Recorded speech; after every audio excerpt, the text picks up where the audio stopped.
എല്ലാവർക്കും നമസ്കാരം. പുതിയൊരു വീഡിയോയിലേക്ക് സ്വാഗതം. ബംഗാൾ മുഖ്യമന്ത്രി ചുമതലയേറ്റതിന് ശേഷം സുവേന്ദു അധികാരി മാധ്യമങ്ങളെ കണ്ടപ്പോൾ ഒരു കാര്യം പറഞ്ഞിരുന്നു. അതായത് എൻ്റെ റോൾ മോഡൽ ഉത്തർപ്രദേശ് മുഖ്യമന്ത്രി യോഗി ആദിത്യനാഥാണെന്ന്.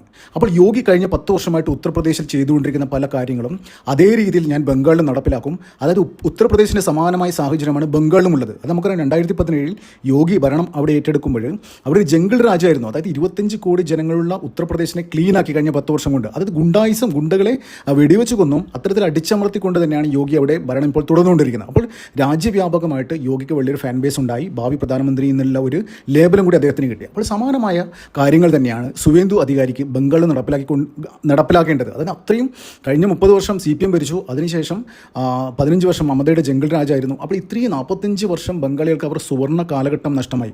അതൊരു തലമുറ തന്നെ അവിടെ വാനിഷായി പോയി. അപ്പോൾ അവരുടെ മക്കളെങ്കിലും നല്ലൊരു സുവർണ്ണ കാലഘട്ടത്തിൽ ജീവിക്കണം. അപ്പോൾ അത്തരത്തിൽ കാര്യങ്ങൾ ചെയ്യണമെങ്കിൽ ആദ്യം എന്താ വേണ്ടത്? ഇങ്ങനെ കുത്തഴിഞ്ഞ് കിടക്കുന്ന സംസ്ഥാനമായ ബംഗാളിൽ ഒന്ന് നല്ലൊരു അടിത്തറ പാകിയിട്ട് വേണം, അതിന് മുകളിൽ വേണം പല കാര്യങ്ങൾ പണിയാൻ വേണ്ടി. അപ്പോൾ ആദ്യം എന്താ ചെയ്യേണ്ടത്? വലിയ വികസനങ്ങൾ വേണമെന്നുണ്ടെങ്കിൽ അത് ഇൻവെസ്റ്റേഴ്സിനെ അവിടെ സെക്യൂരിറ്റി ഫീൽ ചെയ്യണം. അതായത് ഇസ്ലാമിക് ജിഹാദികളോട് അഴിഞ്ഞാടുന്ന സ്ഥിതിക്ക്, ഇത്തരത്തിലുള്ള പ്രശ്നങ്ങളുള്ള സ്ഥിതിക്ക് അവിടെ വലിയ ഇൻവെസ്റ്റേഴ്സ് വരില്ല. അപ്പോൾ അതിൻ്റെ ഭാഗമായിട്ട് സുവേന്ദു അധികാരി നേരത്തെ പറഞ്ഞ മാതിരി ഉത്തർപ്രദേശ് മുഖ്യമന്ത്രി യോഗി ആദിത്യനാഥാണ് റോൾ മോഡൽ എന്ന് പറഞ്ഞ മാതിരി അദ്ദേഹം യോഗി ചെയ്ത് 2017 നടപ്പിലാക്കിയ പല കാര്യങ്ങളും ഇവിടെ ബംഗാൾ നടപ്പിലാക്കിക്കൊണ്ടിരിക്കുകയാണ്. അപ്പോൾ ഏറ്റവും പുതുതായിട്ട് വരുന്ന അപ്ഡേറ്റ് എന്ന് വെച്ച് കഴിഞ്ഞാൽ സുവേന്ദു അധികാരി അവിടുത്തെ ബംഗാളിലെ ഗുണ്ടകൾക്ക്, ഈ ക്രിമിനൽസിനൊക്കെ വാണിംഗ് കൊടുത്തിരിക്കുകയാണ്.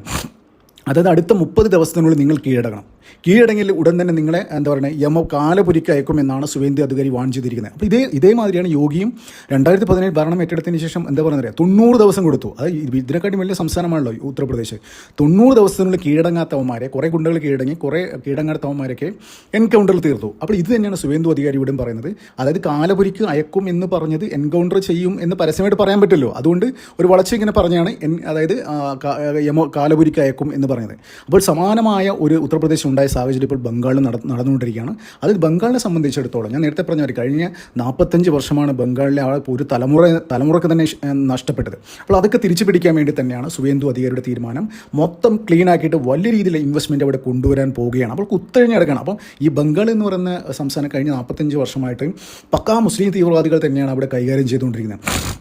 മമതയായാലും CPM ആയാലും അത് ബംഗ്ലാദേശിൽ വരുന്ന തീവ്ര ഇസ്ലാമിസ്റ്റുകൾക്കൊക്കെ അവിടെ റേഷൻ കാർഡും അത്തരം സൗകര്യങ്ങളൊക്കെ കൊടുത്ത് സർക്കാരിൻ്റെ എല്ലാ ആനുകൂല്യങ്ങളും കൊടുത്തിട്ട് അവിടെ കുടിയിരുത്തി വോട്ട് ബാങ്കാക്കി മാറ്റിയിരിക്കുകയായിരുന്നു ഇത്രയും കാലം. അപ്പോൾ ഇനി അത് നടക്കില്ല. അപ്പോൾ ഗുണ്ടകളെ തന്നെ, അതായത് നമുക്കറിയാം 2021 ഇലക്ഷൻ്റെ റിസൾട്ട് വന്നതിന് ശേഷം ഏകദേശം 300-ഓളം ആൾക്കാരെ ഈ തൃണമൂലിൻ്റെ ഗുണ്ടകൾ, ജിഹാദികൾ കൊലപ്പെടുത്തിയിരുന്നു. അപ്പോൾ ആ കേസുകളൊക്കെ എടുത്ത് പൊക്കി പുറത്തുനിന്ന് കൊണ്ടുവന്നിട്ടുണ്ട്.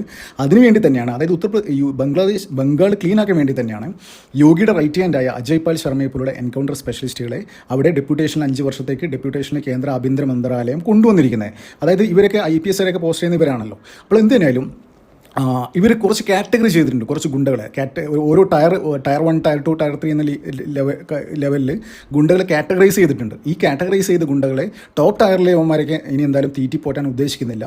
നമുക്ക് തന്നെ അറിയാം കേരളത്തിലെ അവസ്ഥ. കേരളത്തിൽ പല ക്രിമിനൽസും പിടിക്കപ്പെട്ട് ജയിലിൽ പോയി കഴിഞ്ഞ് കഴിഞ്ഞാൽ അവരെ നമ്മുടെ ടാക്സ് ഉപയോഗിച്ചിട്ട് അവർക്കിപ്പോൾ മട്ടൻ, ചിക്കൻ അങ്ങനെയുള്ള കാര്യങ്ങളൊക്കെ കൊടുത്ത് തടിച്ച് കൊഴുത്തിരിക്കുകയാണ് അവന്മാർ. ജയിലിലും ഭയങ്കര 5 സ്റ്റാർ ഫുഡാണല്ലോ. അപ്പോൾ യോഗി ഉത്തർപ്രദേശിൽ നടപ്പിലാക്കിയവരെ അത് ഒരു ഗുണ്ടക്ക് ഒരു എന്ന ഒരു സ്കീം തന്നെയാണ് സുവേന്ദു അധികാരി ഇപ്പോൾ ബംഗാളിൽ നടപ്പിലാക്കാൻ പോകുന്നത്. അപ്പോൾ വലിയ രീതിയിലുള്ള റിഫോംസ് ഓൾറെഡി ചെയ്തുകൊണ്ടിരിക്കുകയാണ്. രാജ്യവ്യാപകമായ കയ്യടി ഇപ്പോൾ സുവേന്ദു അധികാരിക്ക് കിട്ടിക്കൊണ്ടിരിക്കുകയാണ്. അതായത് യോഗി ആദിത്യനാഥിന് എങ്ങനെയാണോ ആ ഒരു പാൻ ഇന്ത്യൻ ലെവലിൽ ഒരു മുഖ്യമന്ത്രി എന്ന നിലയിൽ അദ്ദേഹം ചെയ്തുകൊണ്ടിരിക്കുന്ന കാര്യങ്ങൾ പാൻ ഇന്ത്യൻ ലെവലിൽ ഒരു അറ്റൻഷൻ കിട്ടുന്നത്, സമാനമായ സാഹചര്യം തന്നെയാണ് സുവേന്ദു അധികാരിക്കും. ജനങ്ങൾക്ക് വേണ്ടി എന്ത് ചെയ്തു കഴിഞ്ഞാലും ആൾക്കാർ കൈയടിക്കും, എന്നെ പ്രോത്സാഹിപ്പിക്കും. അപ്പോൾ ഇതുമായി ബന്ധപ്പെട്ട് തന്നെ ഈ ക്ലെൻസിങ്ങിൻ്റെ ക്ലെൻസ് ബംഗാൾ എന്ന അതിൻ്റെ ഭാഗമായിട്ടാണ് കഴിഞ്ഞ ദിവസം കുറേ കാര്യങ്ങൾ, ഒന്നും രണ്ടും അല്ല, ഒരുപാട് കാര്യങ്ങൾ. അതിൽ ഏറ്റവും ഇമ്പോർട്ടൻ്റ് ആയ മറ്റൊരു കാര്യം എന്ന് വെച്ചാൽ ജയിലിൻ്റെ പരിസര പ്രദേശങ്ങളിൽ, ഏകദേശം ജയിലിൻ്റെ ചുറ്റളവിൽ നിന്നും മൊബൈൽ ഫോൺ ഉപയോഗിക്കാൻ പറ്റില്ല. അവിടുത്തെ ഉന്നത അധികാരികൾക്ക് മാത്രമേ മൊബൈൽ ഫോൺ ഉപയോഗിക്കാൻ പറ്റൂ. അതായത് ഒരു ഓർഗനൈസ്ഡ് ക്രൈം തടയാൻ വേണ്ടിയിട്ടുള്ള ഒരു പരിപാടിയാണ്. അത് ചിലവർ ജയിലിൽ നിന്നുള്ള പല കാര്യങ്ങളും ഓപ്പറേഷൻസ് ജയിലിരുന്നുകൊണ്ട് ഗുണ്ടകൾ അവരെ സ്വാധീനം ഉപയോഗിച്ചിട്ട് പോലീസുകാരൊക്കെ ഉപയോഗിച്ച് ചെയ്യുന്നുണ്ട്. അപ്പോൾ അതൊക്കെ ഇനി അങ്ങനത്തെ പരിപാടി നടക്കില്ല. ഫോൺ ഉപയോഗിക്കാൻ പറ്റില്ല. പിന്നെ എല്ലാ ജയിലിലും, ബംഗാളിലെ എല്ലാ ജയിലിലും CCTV, സെൻട്രലൈസ്ഡ് CCTV ഇൻസ്റ്റാൾ ചെയ്യാൻ പോവുകയാണ്. അപ്പോൾ ഏതെങ്കിലും ഒരു ജില്ലയിൽ ഒരു സ്ഥലത്ത് നിന്ന് മൊത്തം കാണാൻ പറ്റുന്ന ഒരു സെൻട്രലൈസ്ഡ് ഒരു CCTV സിസ്റ്റം അവിടെ വരാൻ പോവുകയാണ്. അത് ഓപ്പറേറ്റ് ചെയ്യാൻ വേണ്ടി പുതിയൊരു സെപ്പറേറ്റ് ടീമിനെ അപ്പോയിൻറ്റ് ചെയ്യാൻ പോവുകയാണ്. അപ്പോൾ എല്ലാം സമൂഹത്തിലെ സമൂലമായ മാറ്റങ്ങൾ. പിന്നെ അത് മാത്രമല്ല ഈ ബംഗാൾ കൊൽക്കത്ത റെയിൽവേ സ്റ്റേഷനുമായി ബന്ധപ്പെട്ട് അവിടെ ഭിക്ഷാടന മാഫിയകൾ ഈ റോഹിംഗ്യൻ മുസ്ലിംസും ബംഗ്ലാദേശ് മുസ്ലിംസൊക്കെ അവിടെ കാലാകാലങ്ങൾ ചെയ്തുകൊണ്ടിരിക്കുന്നത്. അവരിങ്ങനെ ഇങ്ങനെ കയ്യിൽ വലിയ തട്ടും കുറേ ധൂമും ഇതൊക്കെ ആയിട്ട് വന്നിട്ട് കാറ് തടഞ്ഞു നിർത്തിയിട്ട് ഒരാൾക്കാർ കാർ ഡോർ തുറന്നിട്ട് ആൾക്കാരെ തൊടുക, അതിൻ്റെ പേരിൽ എന്താ അനുഗ്രഹിച്ചതിൻ്റെ പേരിൽ 1000, 2000, 5000 അങ്ങനെയൊക്കെ പിടിച്ചു വാങ്ങുക, ഇല്ലെങ്കിൽ വലിയ രീതിയിൽ പ്രശ്നങ്ങൾ ഉണ്ടാക്കുക. ഇതൊക്കെ വലിയൊരു മാഫിയ അവിടെ ഉണ്ടായിരുന്നു ഈ കൊൽക്കത്ത റെയിൽവേ സ്റ്റേഷനുമായി ബന്ധപ്പെട്ട്, ഭിക്ഷാടന മാഫിയ. അതിനൊക്കെ ഒറ്റ ദിവസം കൊണ്ട് അടിച്ചോടിച്ച്, എല്ലാത്തിനും അടിച്ചോടിച്ച്. ഇനി ആരെങ്കിലും അങ്ങനെ കണ്ടു കഴിഞ്ഞാൽ അടിച്ച് കയ്യും കാലും ഒടിക്കും, തൂക്കിയെടുത്ത് ജയിലിലിടും എന്നാണ് സുവേന്ദു അധികാരി പറഞ്ഞിരിക്കുന്നത്. അപ്പോൾ വലിയ റീഫോംസ്. പിന്നെ അതുമാത്രമല്ല, ഈ കൊൽക്കത്ത സിറ്റിയിൽ തന്നെ, അതായത് ഒരു കാലത്ത് ഇന്ത്യയുടെ GDP എത്രയോ 25%, 27% കോൺട്രിബ്യൂട്ട് ചെയ്യുന്ന ഒരു സിറ്റി ആയിരുന്നു കൊൽക്കത്ത നഗരം. ആ നഗരത്തിൽ പല സ്ഥലത്തും അനധികൃതമായി ജിഹാദികളെ കയ്യേറ്റം, പ്രത്യേകിച്ച് ഇന്ത്യക്കാരില്ലാത്ത ബംഗ്ലാദേശികളെ കയ്യേറ്റം കാരണം വലിയ രീതിയിൽ ബുദ്ധിമുട്ട് ജനങ്ങളും അനുഭവിക്കുന്നുണ്ട്. അത് സാധാരണ ആൾക്കാർക്ക് അവരുടെ എന്താ പറയുക സുരക്ഷിതമായി നടന്നു പോകാൻ പോലും പറ്റാത്ത രീതിയിൽ എൻക്രോച്ച്മെൻറ്റുകളാണ് നടത്തിയിരിക്കുന്നത്. പല എത്രയോ സിറ്റിയിൽ, കൊൽക്കത്ത സിറ്റിയിൽ അതൊക്കെ ഇടിച്ച് കളയാനില്ല. ഇല്ലീഗൽ എൻക്രോച്ച്മെൻ്റ് എല്ലാം ബുൾഡോസർ വെച്ച് ഇടിച്ച് നടത്താനുള്ള ഒരു ഉത്തരവ് ഇട്ടിരിക്കുകയാണ്. അതിനുവേണ്ടി ഏകദേശം ഉത്തർപ്രദേശിന് സ്പെഷ്യലൈസ്ഡ് ബുൾഡോസർ, ഏകദേശം 45ഓളം ബുൾഡോസർ കഴിഞ്ഞ ദിവസം കൊൽക്കത്തയിൽ ലാൻഡ് ചെയ്ത് മൊത്തം വൈറലായിരുന്നു.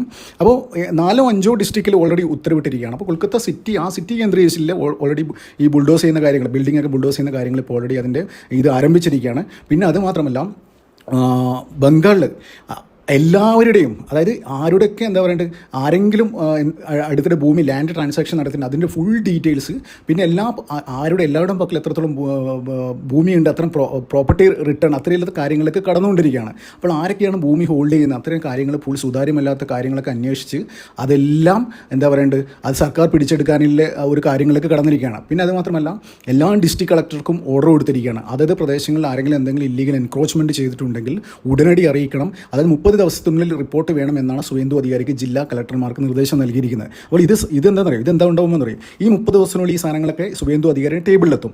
അതിനുശേഷമാണ് ഈ ബുൾഡോസിംഗ് നടപടി ബംഗാൾ മുഴുവനായിട്ട് ഇത്തരത്തിൽ ബുൾഡോസിംഗ് നടപടിയായിട്ട് സുവേന്ദു അധികാരി പോകുന്നില്ല കാര്യത്തിൽ ഒരു സംശയമില്ല. അപ്പോൾ ഇതെല്ലാം യോഗി ചെയ്തതാണ്. ഈ കഴിഞ്ഞ കുറച്ച് വർഷങ്ങളായിട്ട് ഉത്തർപ്രദേശിൽ യോഗി ചെയ്തുകൊണ്ടിരിക്കുകയാണ്. നമുക്കൊരു വഖഫിൻ്റെ വിഷയം വന്നപ്പോഴേ ഉണ്ടല്ലോ ഇവർ വലിയ രീതിയിൽ പ്രശ്നങ്ങൾ ഉണ്ടാക്കില്ല, വഖഫ് ബോർഡൊക്കെ. അപ്പോൾ ഈ വഖഫിനെ സംബന്ധിച്ചിടത്തോളം ഇന്ത്യയിൽ ഏറ്റവും കൂടുതൽ ലാൻഡ് ഹോൾഡ് ചെയ്ത് ഓൺ ചെയ്യുന്നത് ഉത്തർപ്രദേശിലാണ്. അവിടെ എത്രയോ % ഭൂമി തന്നെ ഉത്തർപ്രദേശിലാണ്. അപ്പോൾ ഇവർ വഖഫ് നിയമം വന്നപ്പോൾ വലിയ രീതിയിൽ പ്രശ്നങ്ങൾ ഉണ്ടാക്കി യോഗി എന്ത് ചെയ്തെന്ന് അറിയാം. വഖഫിൻ്റെ പക്കൽ ഏതെങ്കിലും എങ്ങനെയൊക്കെ ഭൂമി വന്നത് അതിൻ്റെ രേഖകളൊക്കെ കാണിക്കാനില്ലേ ഒരു എല്ലാ ജില്ലാ കളക്ടർമാർക്കും ഉത്തരവെടുത്തു യോഗി. അതായത് ആരുടെ പക്കലൊക്കെ വഖഫ് ഭൂമിയുണ്ട്, എത്ര ഭൂമിയുണ്ട് ആണെന്ന് തിട്ടപ്പെടുത്തി അതിന് ഡീറ്റെയിൽ 30 ദിവസം ടേബിളിൽ എത്തണം പറഞ്ഞു. ജില്ലാ കളക്ടർമാരും തഹസിൽദാർമാരൊക്കെ ചേർന്ന് എല്ലാം കളക്ട് ചെയ്ത് യോഗിയുടെ ടേബിളിൽ എത്തിയപ്പോഴാണ് അവന്മാരൊന്ന് അടങ്ങിയത്. ആ യോഗിക്കറിയാം ഇനി എന്തെങ്കിലും ഇഷ്യൂ വന്നു കഴിഞ്ഞാൽ ഇവന്മാരെ എടുത്തിട്ട് ചാമുന്ന കാര്യത്തിൽ ഒരു സംശയമില്ല. അപ്പോൾ അതേമാതിരി ഒരു സെയിം സമാനമായ സാഹചര്യം തന്നെ സ്റ്റൈൽ തന്നെയാണ് ഈ സുവേന്ദു അധികാരി ബംഗാൾ ഭരിച്ചുകൊണ്ടിരിക്കുന്നത്. അപ്പോൾ എന്തിനാലും ബംഗാൾ ജനതയ്ക്ക് ഞാൻ നേരത്തെ പറഞ്ഞ കഴിഞ്ഞ 40 വർഷം 45 വർഷം നഷ്ടപ്പെട്ട ഒരു സുവർണ്ണ കാലഘട്ടം നഷ്ടപ്പെട്ടിരുന്നു. അപ്പോൾ അവരിപ്പോഴും ബംഗാൾ ജീവിക്കുന്നുണ്ട്. അവരുടെ മക്കൾ അല്ലെങ്കിൽ മക്കളെങ്കിലും ഒരു സുവർണ്ണ കാലത്ത് ജീവിക്കട്ടെ. ഒരു കാലത്ത് ഇന്ത്യയുടെ GDP തന്നെ കോൺട്രിബ്യൂട്ട് ചെയ്തിട്ടുണ്ട് ഒരു സ്ഥലമായിരുന്നു, കൾച്ചറൽ ഹെഡ് ഓഫീസായിരുന്നു ബംഗാൾ. ആ സുവർണ്ണകാലം അവർ തിരിച്ചു കിട്ടട്ടെ സുവേന്ദു അധികാരിയുടെ. നമുക്കതിനായി കാത്തിരിക്കാം. നന്ദി, നമസ്കാരം. മറ്റു വീഡിയോ കാണാം.